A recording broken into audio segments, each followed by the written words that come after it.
Jackson, Daniel, this is old hat for you guys playing a playoff game this late in the season, but both you guys said it's still kind of special. Why is that, Jax? Why is this a cool experience to still be playing around Thanksgiving? Well, ultimately, we're being successful in playoffs. We're winning games and performing whenever we need to.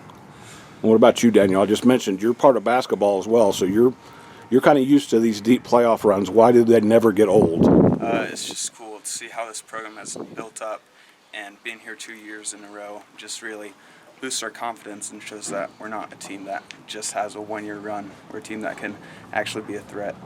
You guys came into this season with the target on your back. I think the preseason rankings had you top 5, I believe, if not higher. You lost those first 2 games against bigger public schools.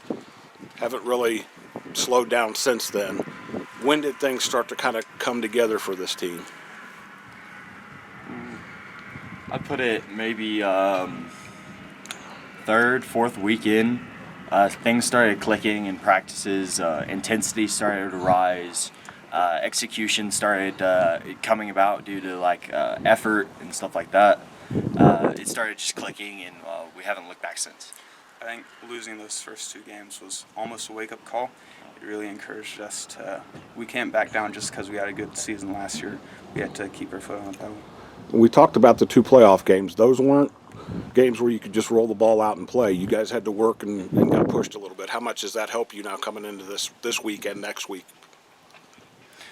It definitely helps because we've been in the playoffs and we've had playoff games. This is the first time for us to end up facing Covenant, I believe. So it'll be a good game. It'll help that we have gone through playoffs before and we've made it to state, just to allow us to get that clicking. And Daniel, and this is not to be disrespectful or anything, your district games didn't necessarily push you as much. The fact that you've gotten kind of had your feet put to the fire, is that a good time of year for that to happen? Yeah, I think it is. Having 2 hard-fought games really almost puts us in the right mindset going into this next playoff game. We're not taking it easy because we know, just like the past games, are going to be tough. We talked a little bit about how big this roster is now. It's still a young roster in a lot of ways, but you guys have a veteran presence. But there's kind of almost an urgency to leave a little bit of a legacy behind. Jax, you this year, Daniel, you next year. What's that mean to you to have so many young guys that you need to set an example for the future?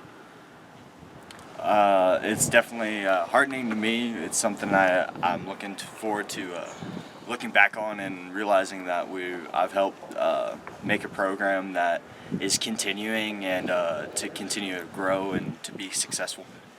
What about you, Daniel? Yeah, similar to Jax, it's encouraging to know that we'll have people behind who have the same drive as us, and hopefully we'll keep the legacy of getting late into the playoffs. But right now you guys want to play, you want to be playing the week after Thanksgiving. Yeah. The week of playing Thanksgiving's neat, but that week after is even better. Definitely.